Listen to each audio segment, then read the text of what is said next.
Welcome everybody to another exciting episode of HyperVybe. What's going on? Nothing. Nothing. No, Nothing. absolutely, man. Another quiet, nothing. It's never a quiet week, of course, but another good week. Like a week. It's finally over. You know what I'm saying? Get to do another HyperVybe with my buddy there. Nice. I'll have interesting discussions about things going on. We always do. We try our best. I was thinking about something that you brought up to me the other day, and when we started this show, God, this is I don't even know how many shows we've done so far, but it's been a lot, like our 15 shows or something like that, something crazy. I don't know. Something Ain't crazy. that many? Come on, man. How many shows have we done? Not that many. Yeah, but it seems like a whole lot of effort. Seems like as much work we've been doing behind the scenes. It seems like it should be more, but it's not. Sorry. Let me see here. Manage videos. I'm just checking YouTube right now. Hold on one second. Not that many. One, you two, can probably three, count them four, on one five, hand, six, probably. Okay, 8 shows. 8 shows. Okay, 8 shows. Okay, all right. One hand plus 3 fingers. Okay, there we go. That sounds more legit. But so we got to do it. Not a 10th anniversary, but a 10th episode. You know what I'm saying? Well, listen, that'd be kind of cool. Or a full dozen, you know what I'm saying? Like we finally got some sort of dozen shows under our belt and stuff like that, right? I say we do one at 10 and one at 50. How about that? All right, that's cool. All right, cool. All right, cool. So the reason why I'm bringing that up, folks, is because when we started this, we have a couple shows that we recorded that we just never aired. Not that we're going to air them today, but just so you know, we just never got to editing them and just getting them out there too. So we actually have 2 extra shows that we just never aired. But yeah, never seen a lot of day. Nice, but the funny thing is, Dee and I were talking the other night, and we're like, we never kind of introduced ourselves to you guys. Like, never kind of just said, this is who we are, this is what we do, here's our experience with certain things, just to get you guys a little bit of background on who we are as people, like and what we're trying to do here. So, tonight's topic is going to be a little bit of a quick intro about me, quick intro about Darnell, and then our topic for tonight is going to be grading company complaints. Are they valid or just plain foolishness or plain buffoonery or plain, what's the other word I use? Go ahead, because there's one more. What, starts with an S. Yes, shenanigans. That's my favorite one. So that's going to be our topic, and obviously our usual weekly hyper haul. So with that said, you want to start with yourself, or you want me to start? How you want to do this? Want me to go? Age before beauty. It's always age before beauty with him. So anyway, my name is Errol, folks. I'm one of your hosts here at HyperVybe. And, we're proud to present this pop culture show that talks about literally anything and everything, whether it's comic books, whether it's music and movies, whether it's cars, that you see the intro, you know what it's all about. And kind of the brainstorm of this kind of came years ago. I'm talking probably 3, 4, 5 years ago, when Darnell and I were sitting around and saying, we should do a talk show about, comic books or just something that can be informative to everyone who's a collector. And my background in comics kind of stems from, collecting. I wouldn't say I was an avid collector at a young age. So around, say, the age of 13, 14, maybe. And, I didn't grow up rich. A lot of people don't. So there was a budget when my mom and dad went to the supermarket. We went to Pathmark, in Jersey. And I could pick up a book or 2. And those books are usually Batman or G.I. Joe or Transformers. And I'd rotate them on a weekly basis. So sorry to hear that. It's all good. But that's what I like to collect, because I grew up watching the G.I. Joe cartoon, the Transformers cartoon. It was on every morning before I went to school, along with the Galaxy Rangers. And there was another show, man. God, I'm getting old. I forgot. But anyway, I'll think of it. But Defenders of the Earth. No, it was with Gary Gnu. I forget the name of the show, but it was good news of Gary Gnu. Yeah, whatever that show's called, that's what it was. That was in the morning. So anyway, I collect books, and then once I went to college, I kind of really got into collecting because a buddy of mine collected comics, and he was reading X-Men stuff. I'm like, what are you doing? He's like, reading X-Men. And I've heard of the X-Men, but I never got into them. I was more like a Batman guy, Superman guy, heavy DC. And he's like, you got to read this book. And that's when he whipped out the Executioner Song storyline. And that storyline kind of went through several different X books. So Uncanny X-Men, X Factor, X-Force, and so on and so forth, Excalibur. And, I read that storyline. I think it was like 23 comics or more.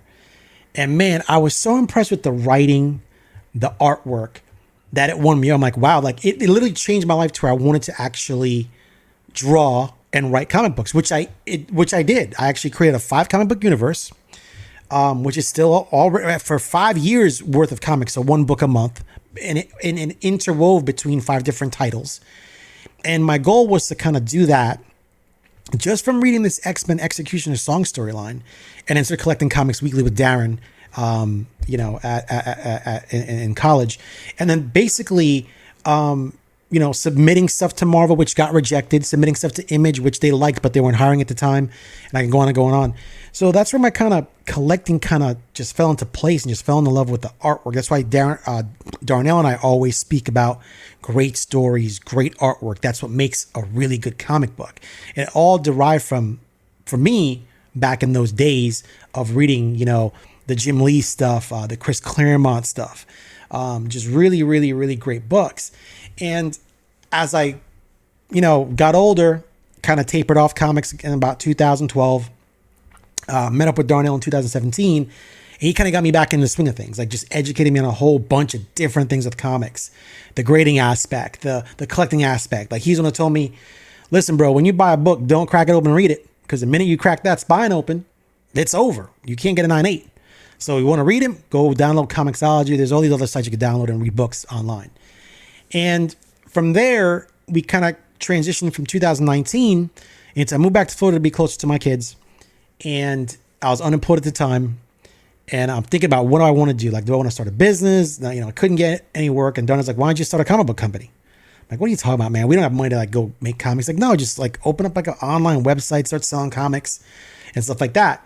He goes, I got the perfect name. Oh, so because we used to collect variants, or I used to collect variants, Darnell always would say, listen, bro, you might not get that book now, but you can always double back and get the book, because the books are always going to be around. Don't ever think that you're going to, like, a book is not going to be there, or you didn't get it now and you lost out on it. Because I used to get mad when I used to not win auctions on eBay.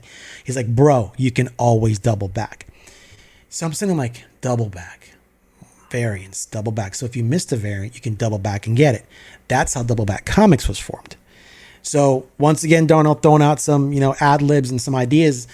Got a Shopify site. Double Back Comics was formed in 2018 or 19, somewhere around there. And then as time has progressed, I just sort of slung on Whatnot. Just recently, maybe 4 or 5 months ago, it was July. And the Whatnot show has been doing pretty good. It's every Wednesday night about 8 o'clock. Sometimes I do different off time shows and things like that.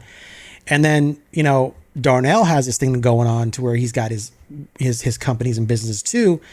And we just kind of collaborate on certain things, because like we feel that like there's a need for content creation where we're speaking the truth. We're trying to just give you guys food for thought out there. It's not necessarily edutainment. There's a little bit of edutainment in there, but it's food for thought as to why things are the way they are, and maybe get you guys thinking maybe it shouldn't be that way. So, that's the history of me, like break down in a real quick nutshell on how I got into comics from a kid, how I progressed through college with comics, collecting, kind of stopped for about a good 7 years, just didn't collect dick. I just didn't care about it because it just wasn't in me. And then once I started seeing a trend again with comics, and then Jim Lee moving over to DC and things like that, talking to Darnell, actually getting a scoop on certain books. Like, for example, like this man has a wealth of knowledge on comics. No matter, love him, hate him, he's got knowledge. That's just how Darnell is. Like, you remember I said one time, he goes, pick up X-Men 94. He goes, bro, I'm telling you. And his favorite quote is, I'm telling you what God knows, bro. So he'd say, pick up X-Men 94. It's gonna be good. Now, mind you, back then, man, like I said, I wasn't making a lot of money. So, picking up an 8.5 copy raw, really 8.5 copy per the seller on eBay, cost me nearly like, I don't know, $300-$400 back in 2017. And I held on to it for about 4 months, because Darnell's like, it's going to go up, it's going to go up. But I was new to kind of this game of, you got to buy the comic, kind of sit on it for a while, let it marinate, and then flip it, or, buy it, flip it, get something else. I was kind of like in an in-between phase of collecting because I hate letting things go, which once again, I've become a lot better just speaking with Darnell about things, to where now I can let things go, and really, I don't give a shit. I'll just go get another one. Like he said, the books are out there. They're out there. It's not the first one. It's not the last one. It's just the next. Just the next one. Keep it moving. Yeah, and if you're a collector, I'm telling you, you got to live by this guy's motto, because if you don't, you're going to end up frustrating yourself about the entire industry. But so let's continue real quick. So didn't saw it go up, then it started going down. I'm like, man, I dumped like, 3 something and change. It's now 450, 470. No, it was like 500. Then went back to 475, 4. I'm like, now I'm freaking out because I didn't have the balls to just stay with it. So I flipped it. I'm like, well, I made 100. That's a win. Bro, if I kept that 8.5, and before I pass this on to Darnell's intro, I just want to go to Go Collect real quick. I'm sorry, people. Go Collect. So I'm going to show you what a mistake Errol made here. This is not a shameless plug for Go Collect. It's just something that we use. Yes. It's definitely sponsor. Not. Sorry. There's a bunch. Yeah, if they want. Yeah. Listen. Go Collect. We'll spit it out. You know what I'm saying? Yeah, let's do it. Listen, I ate at Fresh Kitchen today for the first time. It was actually pretty good. So if they want to be a sponsor too, let's do it. It was really good. It was yummy. So 8.5 right now, current value is $1,100 in a fair market. Okay. So now remember, I bought this in 2018. It's now 2024. That's not a bad return. So, sometimes you just got to have the stomach to kind of just be like, and that's an 8, guys, a 9.4 grade is $3,000. A 9.6 is $7,000, and a 9.8 is almost $40,000. So sometimes, man, a lot of these older X books, and I think Darnell had the vision to kind of know that maybe Fox was going to continue with X-Men and maybe Disney and Marvel. Now, this is all before this stuff happened, but he's got a way of just picking up on certain books. And I'm telling you, if this guy recommends a book, you can set your watch by it. Every book that he's told me to get has doubled or tripled in value. And so that's where we're at today. Like I said, that's how Double Back Comics got started. That's how the Whatnot show got started. And that's where I am, So if you ever hear me promoting the Whatnot show on here, or, telling people on the Whatnot show to come here and help grow the channel, it's just cross promotions. And, we're trying to, like I said, grow the channel. But that's a little bit about me. I'm a family man. I love my family, love my friends. They come first and foremost, then my businesses. And that's it. So over to you, big guy. Introduce yourself so that people know a little about what you do. Oh, man, I don't even know how to try and follow all of that. You know what I'm saying? Like, I got to come on stage or whatever. Well, I didn't necessarily start collecting comic books at a young age. I started reading them, right? Okay. And I want to say my first experience of comic books was in Boston, Massachusetts. And I was there for a summer, staying with my cousin and her aunt.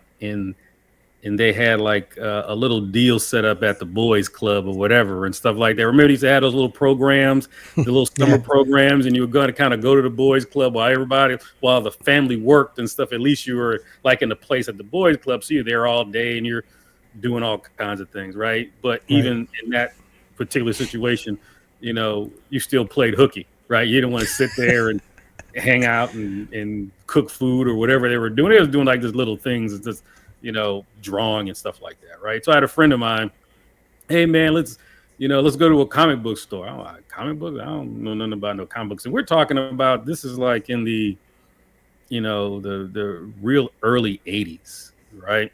Right. So he had a comic book, and the first comic book I really remember like actually looking at was New Mutants number, I think it was either 1 or number 2. I think it was number 2. Okay. And, we were sitting, under a tree, and he was going through this, talking about, DeCastro, a sunspot, ripping the head off one of the Sentinels. See, man, this guy's cold-blooded, man. He's sitting ripping the head off. I was like, man, oh, okay. all right, you know what I'm saying? This seems kind of cool. I kind of like this, comic books. Okay, all right, So we started going to comic book shops and we're looking at comic books and stuff like that. But I didn't really collect or anything like that. If I saw one or whatever, I would read it, but I never grabbed a quarter or 35 cents or 60 cents, whatever the price then. And then I moved down to Florida and I was living with my grandmother for a while. And I'm an only child. I don't have any brothers or sisters or anything like that. I'm really kind of, reclusive and stuff like that. I keep an extremely small circle. So, where I tended to go was into comic books. So actually, I started buying comic books, right? So that's where it comes from that I was sitting on the 7-Eleven floors or some of these stores that they had there down in damn Winter Haven, Florida. Ugh, you know what I'm saying? I know exactly where that is. Yeah, whatever, bro. Never. Bypass. But I was a kid. So, I found an escape in comic books. And I used to have like a bag, you know what I'm saying? A comic book bag, right? And I used to have the damn bag stuffed to the brim with comics, right? That damn thing was like so stuffed. And I have 10 issues of something or whatever, just stuffed in there, all packed and stuff in there. And I would walk around with them and stuff like that. And I would sit down places, alone and kind of, read these comic books. And what ended up happening was I had a whole bunch of comic books that I used to carry around. I had them in the bags. I would carry them around every place I damn near went, right? And I took the books to school one time, and somebody broke into my little locker and ripped me off. Just took the books. Wow. And I had some pretty good books, man. I can't necessarily remember exactly what they were, but they were pretty decent books. I want to say that, I maybe had a first appearance of Cable and some other books and odds and ends. And there was some bookstore, some old school bookstore there in Winter Haven where, you can actually take books and they can either give you cash or credit. Oh, wow. Right? And my grandmother was a big reader of all those romance novels and all kinds of stuff like that. And she had these books all over the house. And when she wasn't looking, I would gather up the books and take them down there and sell them without she knowing it, man. Holy smoke. Yeah, man. Yeah, shame on me. But anyway, so I would use that. One time I went down there with 30 novels and stuff. He was selling Jane Seymour trade bait books. Yeah, and they were buying the stuff or whatever. And then they had a comic book section and they would give me credit. They kind of write it. It was like pen and paper back then. They would write the stuff down.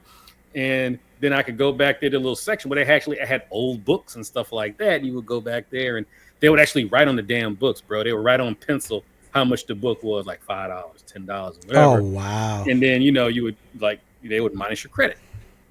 So, was doing that. Books got ripped off. I'm like, man, I'm done. You know what I'm saying? Because, I had a really personal connection to them, right? So you kind of fast forward. I was living in Mexico.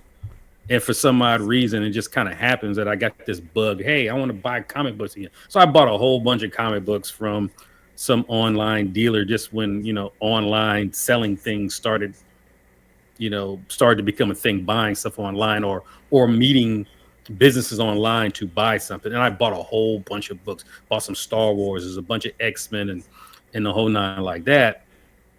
And then I kept those books for a while, ended up selling them after I came back from Mexico City, Mexico, not New Mexico. Right. And I just wasn't collecting. I was just doing a lot of traveling because I was living in Japan. I was living in the Middle East, doing some things in the Middle East. I was living in, just places around the world where I was doing work.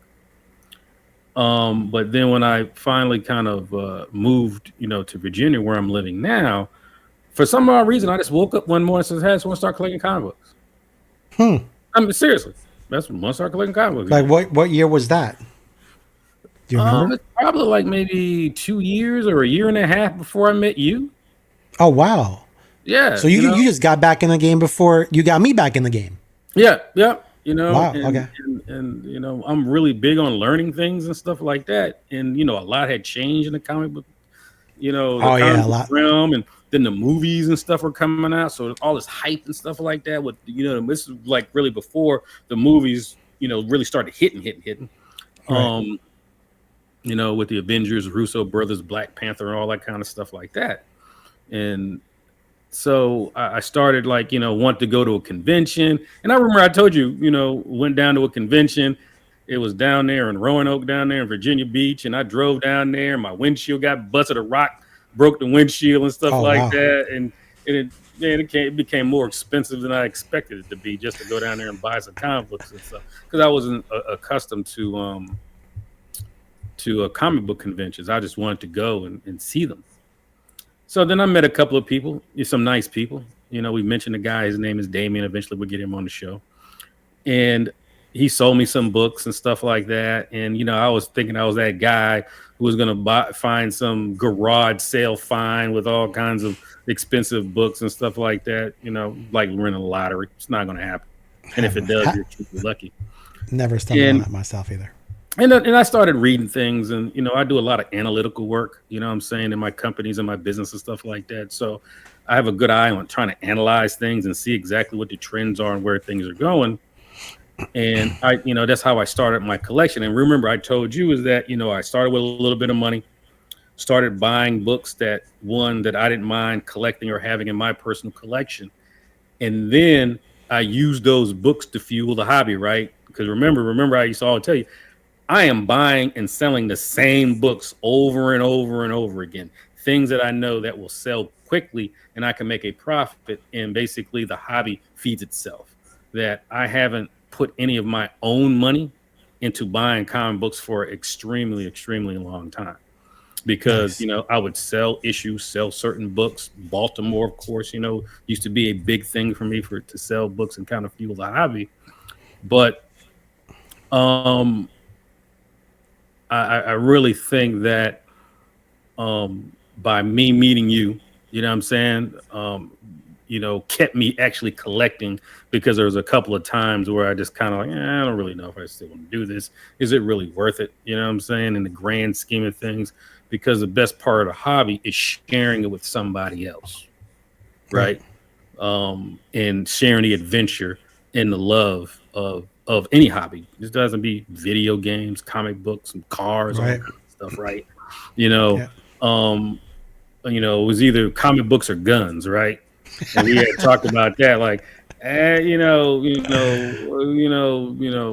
shooting firearms and stuff like that every weekend as a recreational thing, and trying to hone your skills and make sure that you can use a weapon when it's time. That got expensive, man. Bam, 25 cents. Bam, 25 cents. Bam, 25 cents. It's like, whoa, wait a minute. Maybe this is not exactly the hobby I want to be doing and stuff like that, because every time you go to the range, it's $200-$300 depending on what you're shooting. So, anywho, um, I think the joy of collecting, and also collecting with you, because we constantly share, our experiences and stuff like that, has become, you know, a really good thing for me. It's really kind of therapeutic, right? When you're, Hmm. on eBay, you're talking to people and stuff like that, and seeing what kind of deals you can find, and you just never know what you may find, and you just never know who you may meet. We've met Yep. some weird characters. We met some weird characters and stuff like Yeah, that. we met some weird people. I'm not gonna say names, but whatever. And I'm not saying, and I'm not saying that that it's always been, and always a fun experience and stuff like that. But you know, after it's all said and done, was it really as bad as you thought it was? Was it shattering or anything like that? Because they're just, at the end of the day, they're just comic books. Right. And I see a lot of people really getting emotional over them. And I have a hard time of, getting overly emotional to things that are materialistic, right? Because it's all fleeting. You know what I'm saying? It just is. So, you know, um, and I try to collect what I enjoy, right? Mm. Some of the books that I have, are some of what's expensive, and some books that I have in my personal collection are completely inexpensive, but I enjoy them, and usually there's a story behind them, right? Why did Correct. you buy Yep. that? Why did you buy that book? Well, this is why. So even if books like slide, what I'm saying, they go from like, oh, I paid $1,000 for this book. Now it's worth 300 and stuff. Yeah, that's a bitter pill to swallow, but I still enjoy what I have. And as Right. long as you're happy, does it really matter? Right. You know?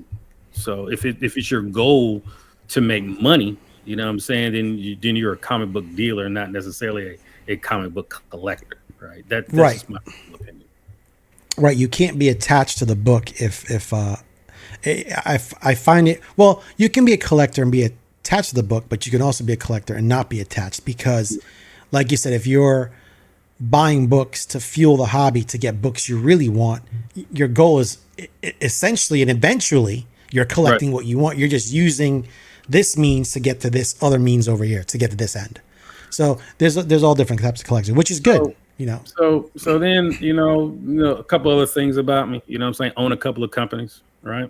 Own a couple of businesses and stuff like that. I think I've been fairly successful. I used to have an entertainment company called Hot Live Entertainment and Production. It was out there in Honolulu, Hawaii, and we did, produced, club and concert events out there for a good long time. Um, then, I got into script writing, right? Write scripts and stuff like that. So I do that as a hobby. I don't think I'm any good at it, but it's kind of something that is, once again, it's therapeutic and stuff like that.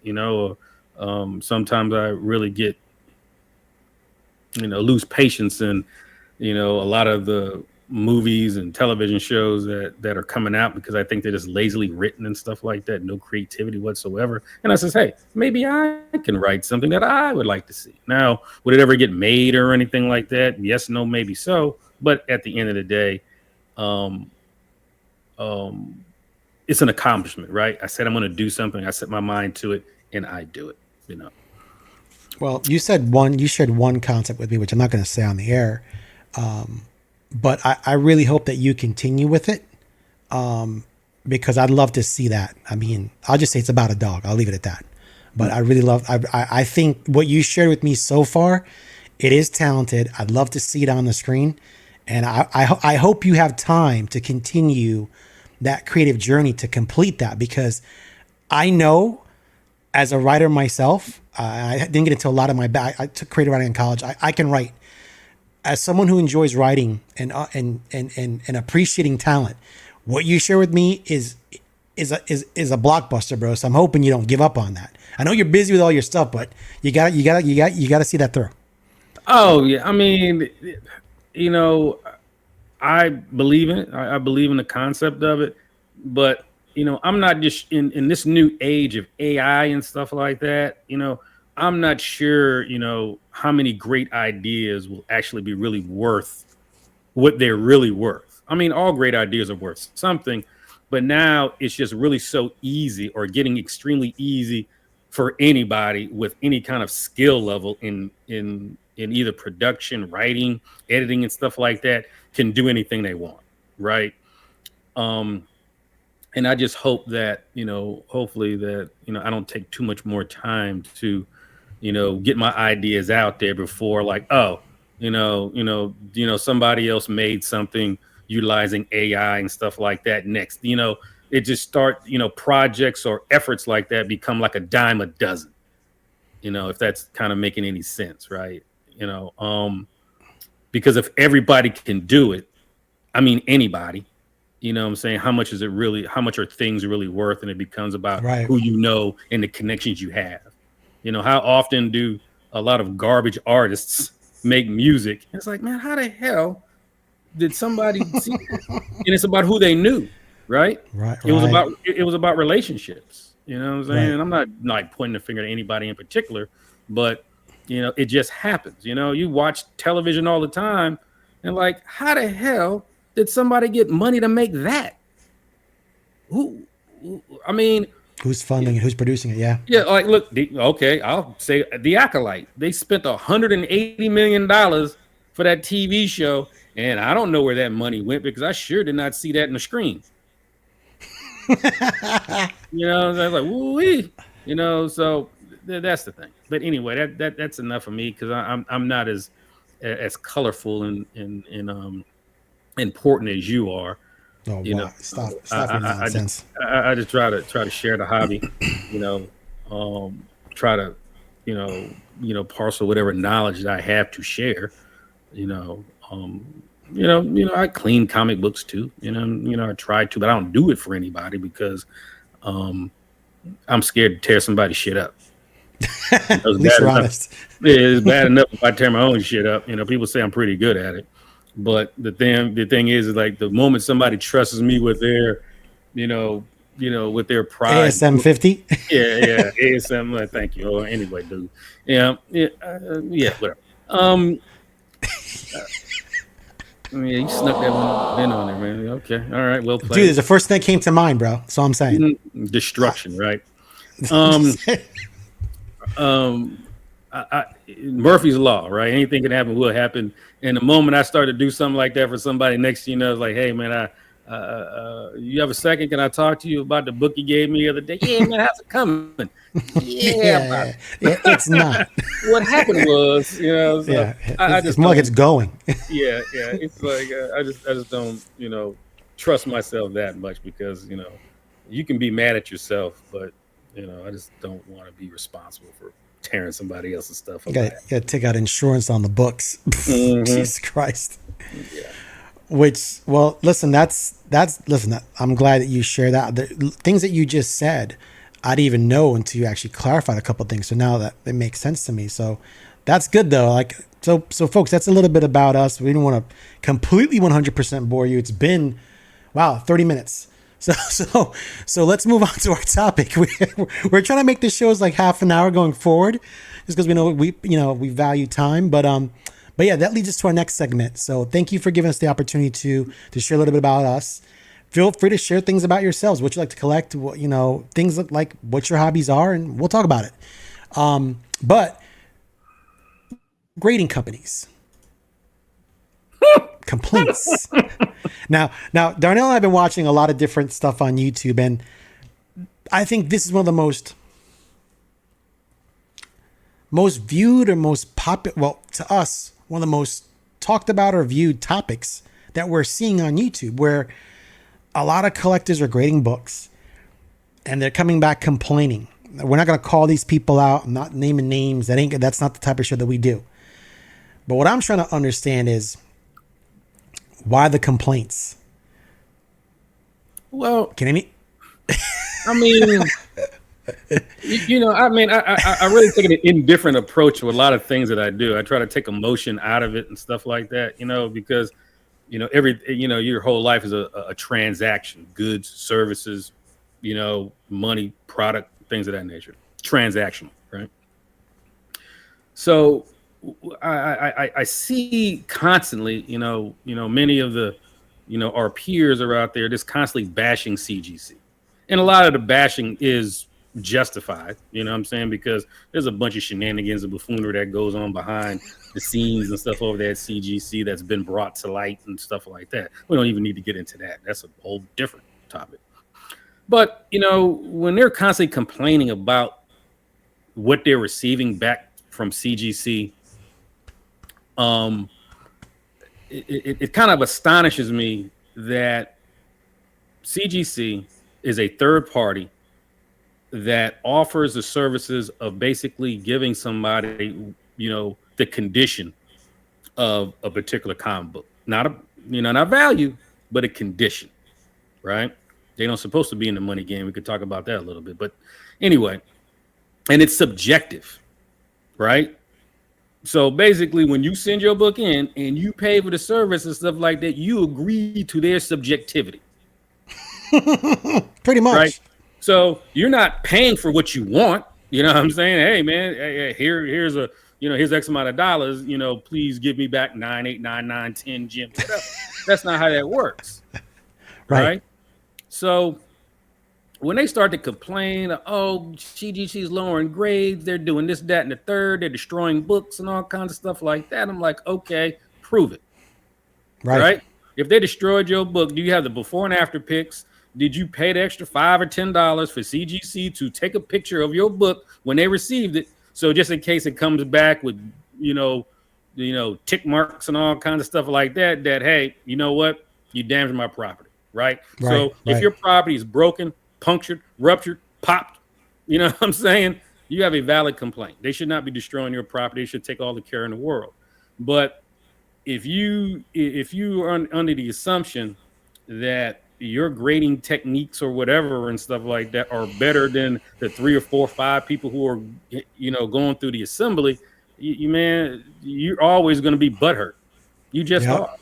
And then what happens is that I see some of these individuals get so emotional behind their grades and stuff like that. It's like, it is what it is. Move on. You know what I'm saying? It's like, hey, sell it. Maybe somebody else will enjoy it, at the grade it's in. I know people who only like, when it comes to like Silver Age or Bronze Age, they only buy 5.5s. They don't go, they don't go any lower than a 5.5. They don't buy anything higher than a 5.5. So when you go look at their collection, they got CGC books 5.55, 5.5. I'm like, oh, okay, you got a trend going on, because that's what they do. Right. And then, or it's in their price point. It's in their price point. So then this is, oh man, I'm never using CGC again. I'm not going to do this, man. And you look at their video, they got, CGC products plastered all over fucking CGC slabs in the back. Take them down. In the background, and you say, no, I'm not dealing with these. And then, a couple of weeks later, they got an unboxing. I just have a hard time, buying into that. You know what I'm saying? Is it clickbait? What are you doing? Stand behind what your convictions are, right? If I told you that I wasn't going to use CGC anymore, you would never see a CGC slab from me again. Yep. I mean, I would keep what I have, but that's where it stopped, and I would move on to somebody else, right? Or another company. Yep. So, sometimes it just drives me crazy, and I just want to, have a conversation with you about it, because I remember when we first met. Come on, man. Go, yes. This guy airs more of my dirty laundry than I do. So no, he's right. He's right, folks. When I first got into grading, once again, I didn't know anything about grading until I kind of met Darnell. I've heard of it, but didn't understand it or knew what to do until he broke it down and explained to me what it is and how it works. I had the concepts, but I understand the concepts, but I still didn't understand how things were kind of subjective when it comes to what I feel was a 9.8. Now, mind you, I was also new to the grading aspect. Like, I'm thinking I'm some expert grader. Listen, it's been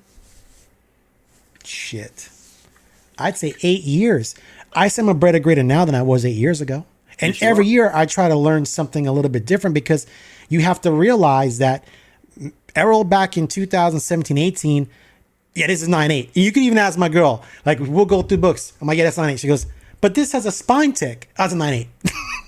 But this has color up. That's a 9.8. That's not how it works.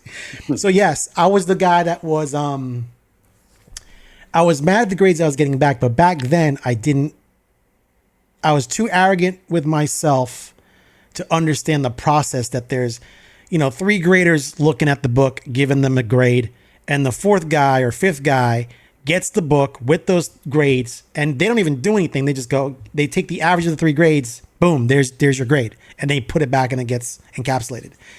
I didn't understand any of that stuff. So to me, I was always upset about the fact that, well, gee, I thought it was a 9.8, because in my head, if it's a 9.8, I can flip it for more money. Because like a 9.4, especially modern books, which is what I collect the most of, it's a different game. Like Darnell, who's collecting pre-code horror and Bronze Age stuff and Silver Age stuff, you get an 8.5 in some of those books, or 5.5 or 3.5. Those books are going to be worth thousands of dollars. It's a different ball game compared to, you buy a $50 a raw book, a variant. It's worth $200 if it's a 9.8, but $10 if it's a 9.6. different game. You don't want 9.6s in the majority of moderns. You just don't. It's that drastic of a jump. But so now I'm very particular with what modern books I send into CG, and I have to look them over in sunlight, holding up to lights, tilting, carefully opening up pages to make sure those are intact, looking at staple, doing a whole bunch of different stuff carefully with gloves on before I send a modern book in. Now, an older book, I don't care, because I'm like, well, this looks like a 9.0 to me.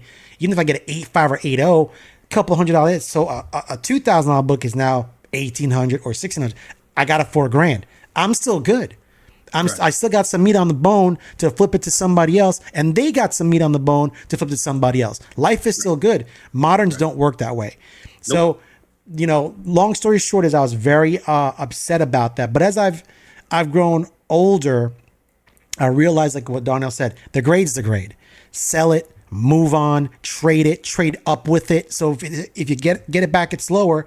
Add a different slab you don't want to somebody else who might want that grade that's in their price point, and get something with some cash, or make a trade to get something that you want back. But to sit there and complain about it, they're not going to change the grade. And let me tell you this. If you were to submit something that you think is, say, a 9.4, and it comes back a 9.8, are you going to call them up saying, hey, man, I think you graded this wrong? It's really 9.4? I'm just posing a question out to you guys out there. If you submit something like, man, I'd love to just get this back in a 9.4 because I love this cover, and 9.4 is still near mint, and it comes like a 9.8, you ain't going to call these guys up and go, man, I think you guys are wrong. You're going to redo this or whatever. Or the bottom line is that we had a discussion the other night. I was selling some books with Damien, right? And I told Damien I had, a 9.8 of a particular issue and stuff like that. And he asked me, hey, man, what does it look like? Like, it looks like a 9.8 with white pages. That's what it looks like, right? Because CGC said so, right? So what's to talk about, right? So we use CGC as that, that third party that technically should not or does not have any vested interest in any kind of transaction. They were just telling, hey, this is the condition of the book. Thank you. Have a nice day. See you again next time. Right. Or people, they crack books, because I do it. I do too. I'll be the first one to say, like, hey, man, if I can find myself a first or second generation CGC slab, it's not staying in that first, second generation CGC slab, especially if it's not a 9.8 or, something, whatever, gem or something. Right. Yeah, I will crack it. You know what I'm saying? Press it, clean it, take the chance and stuff like that, and maybe get a grade bump. But at the same time, you're still taking that risk, right? It could always come back lower. I don't know what bad cappuccino the graders had, when they got a hold of my book or whatever or something like that. Yeah, man, I'll fix these guys talking about us. My wife didn't give me none last time. I'm gonna grade all these books wrong. yeah, man. Everything gets downgraded, right? Everything gets graded overly conservative. So people complain they cracked it and they got a lower grade and they're losing their mind and stuff like that. It just is what it is. It just is. Life is really too short. You know what I'm saying? To go crazy over something that's you're paying for subjectivity. That's the issue here, man. Don't complain. Like I said, if they've destroyed your stuff or if they've done something like overly wrong, yes, you go back to customer service and figure it out. You know what I'm saying? See if you can get some sort of some sort of satisfaction. But cats, I'm never using CGC again. Oh man, they're doing this. Oh, CGC that, man. You're like, let it go. Just let it go, man. They're like crack addicts, bro. They sit there and they'll sit there and make those complaints and go off, on these shows. And I'm not ever using this again. I'm done with them.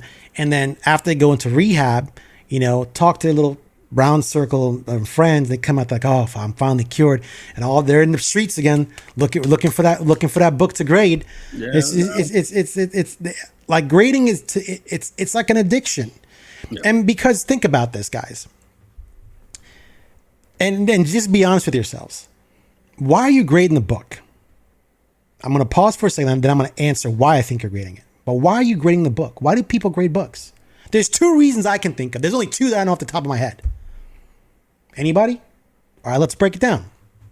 One, you want to grade the book so you can get back a good grade so you can either sell it or keep it in your collection. Two, you're grading the book because you want it for your collection. That's it. That's it. There's nothing else. Because if you tell me you're grading the book to get the plastic on it for preservation, you're full of shit.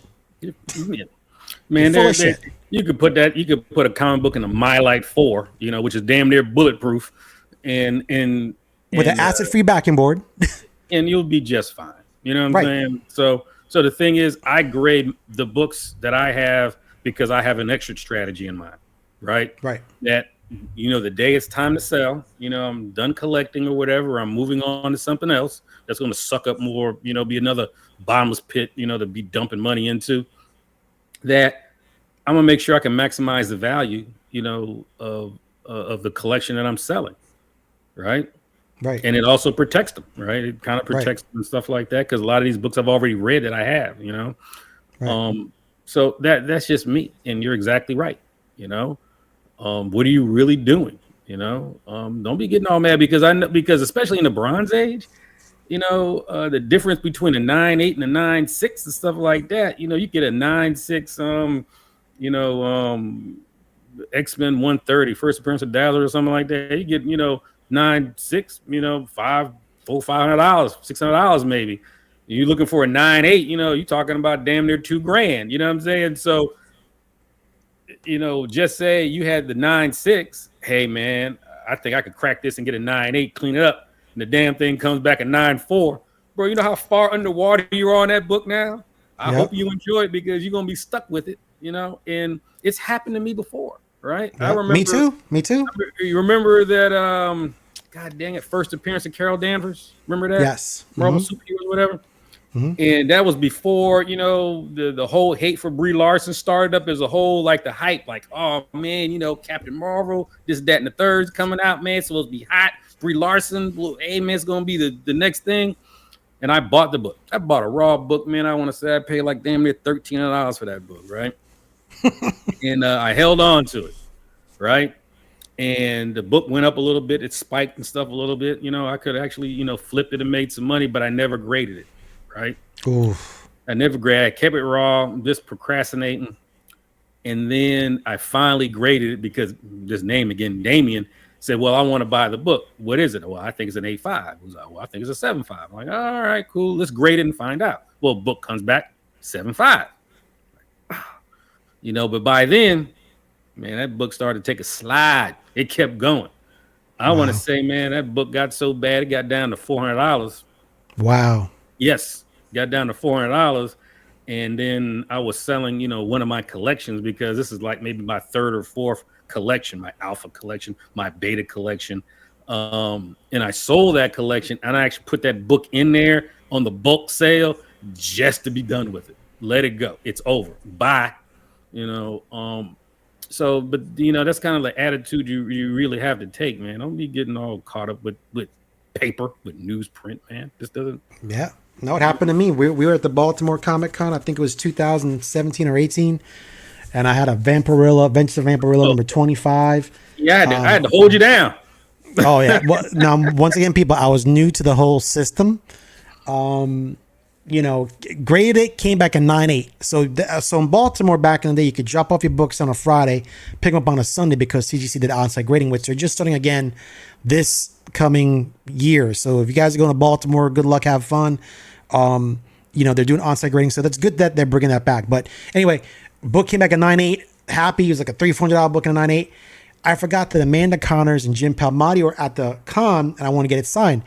CGC had this tool. They cracked it open for me, although it just came back great on Sunday. They walked with me over to Amanda Connors. She signed it. They put it back in the bag. They took it away. Now, obviously, I wasn't going to get it Sunday because they're leaving Sunday. So now I have to wait several months. Now, this is when books were being like, back in the day, I think CGC and CBCS were taking like 6 months to a year to get your books back. I'll say CGC was about 6 to 7 months. CBCS was about a year. It was crazy back then. They're both better now. However, get the book back, I think like 6 months later, it's a 9.6. A 9.6 grade, even with the sign, was like a $200 loss. So I'm like, this is bullshit, man. So I called him up. He's like, bro, I told you. He's like, bro, I'm telling you what God knows, bro. Once you get the money, don't crack that motherfucker. I told him, I said, that thing was nice. I said, man, don't crack it, dude. Don't, man, had a person sign that shit on the outside of the plastic and keep it moving. But you wanted that label. Like, okay, I get it. I get it, man. But you have to just, you just don't know. You know what I'm saying? It's like, I get disappointed. That's why I loved Baltimore so much when they were grading before COVID, that if the books came back and I didn't like them, what did I do? Man, I sort of walked on the floor, started pelling them things, man. So either I did like some trades, or I left there with a pocket full of cash and I kept it moving. Right. Yep. So, yeah.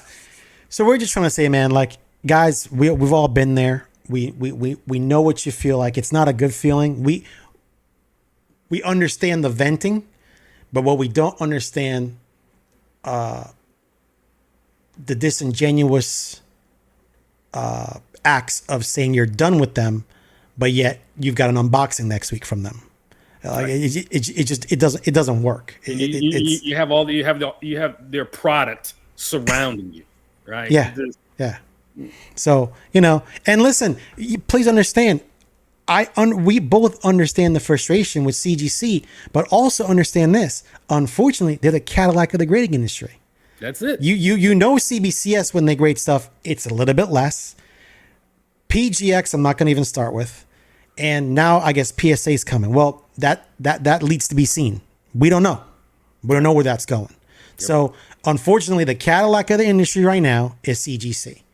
Through all their faults, through all their possibly destroying your products and but stealing it, whatever's going on, whatever buffoonery's going on there, unfortunately that they are, and their name still holds weight because the comic division, which people don't realize, is the bastard child of the CGC. Makes money on stamp collecting, coins. That place, bro, they got machine. Look, listen, it's 2 hours south of me, an hour and a half south of me.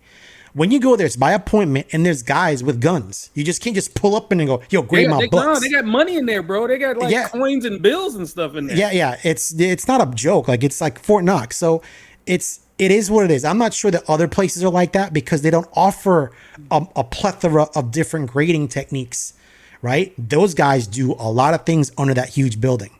Yeah. So it's very well protected. But like I said, listen, it is what it is. We understand, but we're just trying to understand your thoughts and your actions as well. So that's why we're paused while we're talking about this topic. Anyway, let's get ready for the best part of the show. Start the music, which is the hyper haul. All right. Who's first? I don't have a heavy haul this week, so I'll definitely go. If you want, I'll do one here.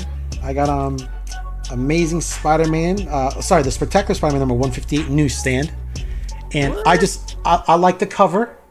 Did the dude coming out of his butt or something like that? Spidey took a crap, Doc. Was that Doc Ock? He's like, oh. Spidey goes. It says Spidey goes cosmic. He took a cosmic crap. But I like the cover. I love just like I told you guys with the G.I. Joe with the cover yellow. I like certain yellow and certain covers. Here's a Draculina number one, little Draculina cover right there. Damn, that's like the heavy booty cover, huh? With the bat going bootylicious on there, yep. The little bat. Damn, heavy booty. And last but not least, I've got a G.I. Joe Baroness. I also like the Baroness. I'm a big Baroness fan. So you know what, man? I keep telling myself I do. And I see like covers and stuff like that, but for some odd reason, I just don't pull the trigger. Right? I don't know why, but I've seen some really cool Baroness covers that get me like, hey. Because I think in a couple issues of the early G.I. Joe, Baroness was like this girl with dark hair and these blue eyes. Right. And when you see a heavy dark hair, raven color hair girl with blue eyes, it's extremely attractive. They changed their eye color in movies and certain issues down the road, but the original Baroness that I liked in a couple issues of G.I. Joe, I'll pull them out. They actually had the dark hair and the blue eyes. Is really cool. So I've always been a fan of Baroness. That's my haul for the week, man. For real though? Oh, here you go. I got Crave. Here you go. I got Crave 1. Heavy booty. Oh, bro. Man, we gotta talk. Now you would think that these books are sexual, folks. This is just a cover. You walk. There's nothing going on sexual in these books. If you read them, you crack them open. It's actually a detective story. Oh damn! It's a bait and switch, huh? It's the biggest bait and switch in the world. Man, we gotta talk, man. Biggest bait and switch. Let's see here. I have a little live unboxing. Cool. Right? I got some stuff through the mail. Right. Sweet. And then I went to a con, this past weekend. Nice. And I picked something up. Right. Cool. It was an impulse buy. Nice. So the first thing I got is like a book I've had before, but I sold it, and then I'm trying to get it again. And a lot of times when I buy raw books, or even like first gen or second gen CGC cases, I kind of look at the book for not what it is, but what it could be, right? Through a pressing and cleaning, right? That's how you really come up, right? That if you understand the condition of a book, you can say, okay, right now it looks like a 7, but after a good pressing and cleaning and stuff like that, maybe able to bump this up to an 8.5 or something like that. So I picked this up. Oh, I love that red. Silver Surfer. Nice. Yep. First appearance of Mephisto. Nice. And this is a decent condition book. Needs a little bit of work. I mean, it kind of looks really, really good. You know what I'm saying? From a distance. But as you get close, you start to see the slight imperfections and stuff like that. I'm gonna press this, clean this, get it graded and stuff like that. And if it comes out to maybe a 8.75 or something like that, I'll be happy. But I know somebody that that wants a clean copy of this, and maybe I may gift it to them. Nice. That looks good, bro. It's a good pickup. The next book is that I was at a con. There was some guy there. I'm not sure. He looked like a tweaker. You know what I'm saying? He was like twitchy and stuff like that. But he was saying that, he got divorced and some other shenanigans was going on in his life, and he was having to leave the state, move someplace or whatever. So this dude was having like a fire sale. Jesus. Okay. Yep. It was like a little local con, like really small. And I had gotten there late. Usually I don't go to those cons anymore because a lot of those dealers never bring out anything good. You know what I'm saying? It's like, bring out drudge. This stuff they're trying to get rid of never bring anything that I'm buying or I'm willing to pay for. But guy still had this here. Oh, wow. You got it again. That's a good pickup. Right. I love that. I love that cover, man. Yeah, it's a 9.6 white pages. And, I want to say this book has probably been selling on eBay like for $600, close to $700. Let's just say you bought it for like $660 or $650 or something like that with the state tax. If you get hit with a state tax and the shipping, you're damn near at $700. Right. So, man, this guy, he gave me the book for like damn near a third of that. Wow. Right. So he just needed to get rid of the stuff. Right. So you scored. So I picked it up. There is no way this is going to be a 9.8. There's a little fair market value is $675. Yep. So yeah, and I got it for like way under that. Right. This is what I consider good trade bait. Nice. Because there's some I can upsell it, right? I can get a little bit back on it. There's a fold down there at the bottom. I don't even know how this damn thing got a 9.6. Because they were giving 9.6s just for the rub, the color rub in the back and stuff like that. On the back, yeah. Man, this thing got all kinds of stuff going on. But what is it? This is CGC 9.6 with white pages. And that's what it will be as long as it stays in this case. Exactly. So yeah, if you want it, I'll give it to you. I had a 9.4. I'll trade this to you for the Ghost Spider. No. Well, why not? Aren't we friends? No. We are friends. Oh, but we're family. But I mean, listen. If I come across another Ghost Spider real cheap, we can talk. I'm still hunting for another one. I want one more. This next book is what I found. I found in the wild. Book I've been looking for a while. It's not uncommon. It's a pretty common book, but it's not very common in a 9.8 newsstand. Extremely rare. Not very expensive, but hard to find. Right. ROM. You gave me a ROM. I think I have one from you. Yeah. That's a nice pickup. That's a newsstand. Hell yeah. Yep. Nice. So, are they gonna do anything with that character, you think?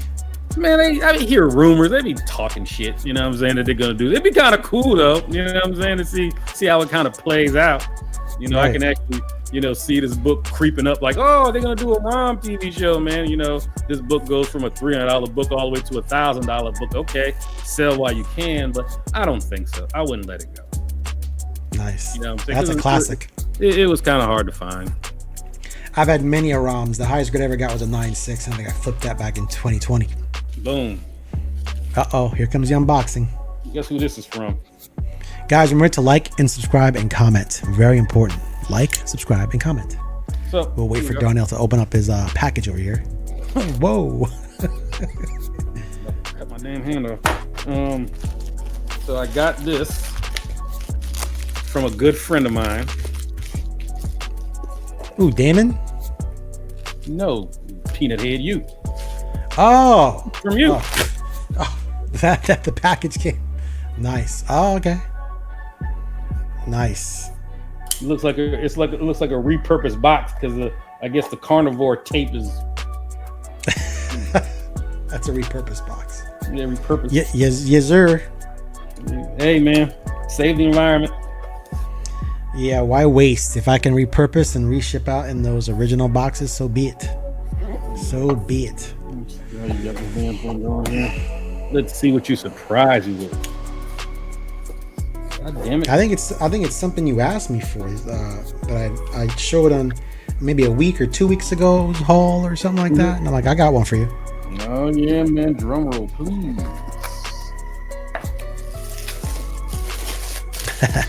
Come on, man! You about as bad as everybody else be mailing me shit. No, I don't use that. I don't use that eBay tape. Yeah, that bends books. Look at all this, man. Gotta get that black wrap. That's that double back. That double back black wrap. That's how you know some double back. My man got that black saran wrap. All right, let's see what we got going on here. Nice. Yes. Nice. X-Men #1. Yeah, I know you like that one. Oh man, the Ileana Rasputin. Who did this cover? Shannon Marr. Yes. Oh man, this is one of my favorite covers of her. Love it. Oh, for real? Yeah, man. This is like one of my favorite covers, man. I love this, man. I love. Now I know you like that. I'll send you the version because I got like, two of them. I like when they portrayed him with the whole girl next door look and stuff like that. She's a cutie. You know what I'm saying? It's like, oh, come on, man. Gun honey. Chicks and guns, man. You can't go on with chicks and guns. Yes, 131 or 400 and stuff like that. That's my Secret Service detail, bro. Oh, yeah, man. That's my detail. Oh, I don't leave the house without them. I'm too important. You're doing too much, bro. That's the one you asked me for, Kunka. So I sent you the Kunka copy. Oh man, you doing way too much, man. 247 to 400. That's that gold foil certificate on the back too. That gold foil. Kunka Black and Gold Series Cami Pure Art variant. Oh man, that's a Street Fighter variant. Oh yes, man. These go into the ooh. Oh yeah. Come on, man. I think that Ji-Hung Lee X-Men 1. I'll also send you the version to that on the next. I got the Crow copy for you coming. That Crow thing that you wanted. So I'll send you the versions to those. To the Shannon Marr and that. Because I have doubles of them. I'm sorry that I'm boring you with my unboxing. It's not that, bro. I just did the Whatnot show and I jumped on over here. And I had to shovel down food to come and to record the show. So I'm just shot, bro. And I've been working all day. I know what kind of show I want to do for Whatnot, so I just made like it was all independents. Right. So no Marvel, no DC, no nothing. Just anything that I collected over the years that just way out in left field that I don't even think they're even in business anymore. Right. These, I doubt Defiant's still in business. I don't think Continuity Comics is still in business. They're just out there. So anyway, so I'm not bored, bro. I am so shot. So I apologize, HyperVybe fam, for yawning on camera. Daddy E's tired. No, man, that's much appreciated. I didn't expect that. I didn't expect anything. I got a box heading to you. You know what I'm saying? Every other day, or every other week, I'm adding to it and stuff like that. So I don't have to make multiple trips over there to the post office and stuff like that. So you should have a pretty good unboxing. Nice. Thank you, sir. Thank you. In the next week or so, you'll be pleasantly surprised a lot of the stuff I'm gonna see. We boys, man, it's all good. I just can't wait to get your birthday gift. That I think I've outdone myself, but we'll see. Well, I got to get you something for your birthday too. So I don't need nothing, man. I'm good. Just another year. I ain't get nothing accomplished. Man, stop it. We're good. But not so. That's it for the week. You know what I'm saying? That's it for the week. Yeah, man. I mean, until next week. You know what I'm saying? I mean, I keep. Damn. We're at 1 hour and 8 minutes. We're gonna have to do some editing. Yeah, there'll be some editing, people. There'll be some cuts and edits and stuff like that, man. So we respect everybody's time, but sometimes we kind of get carried away. Nice. It was a good show, bro. Like I said, the topic that you came up with, it's really good, and I think that listen, we want you guys to collect how you collect, man. We're just saying like there's just so much clickbait out there, and we're just trying to figure out, is it really serious or is it a game? Because whatever we talk about, there's no clickbait here. Whatever topics we tell you is what we kind of stick to. There's nothing really, like, we're not saying, hey, come see us get CGC to destroy our books. And then we start off with a different topic in the beginning, and we're like, oh, but wait, just sit tight, hang. We're going to get to this. It's coming up. Then we talk about a different topic. Guys, just hang tight, just so you can get the person to watch the entire show, only to have nonsense at the end. We don't do that. We value your guys' time way too much, and we're just trying to keep, as what was it, Dave Chappelle, keeping it real. Yeah, trying to keep it real. Keep it real. And if any of those cats and stuff like that they're thinking I'm talking about them, or if the shoe fits, wear it or whatever and stuff like that, man, hey, in the comments, you know what I'm saying?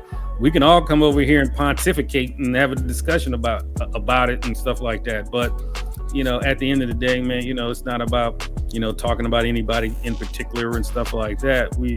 I just wanted to say that, come on, man, this be genuine. You know what I'm saying? If you're done with CGC, you're just done with them. If they're destroying your shit, why keep sending it to them? No, listen, I'm gonna bring my car to the mechanic down the street that always fucks it up, because I like him. Yeah, you know what I'm saying?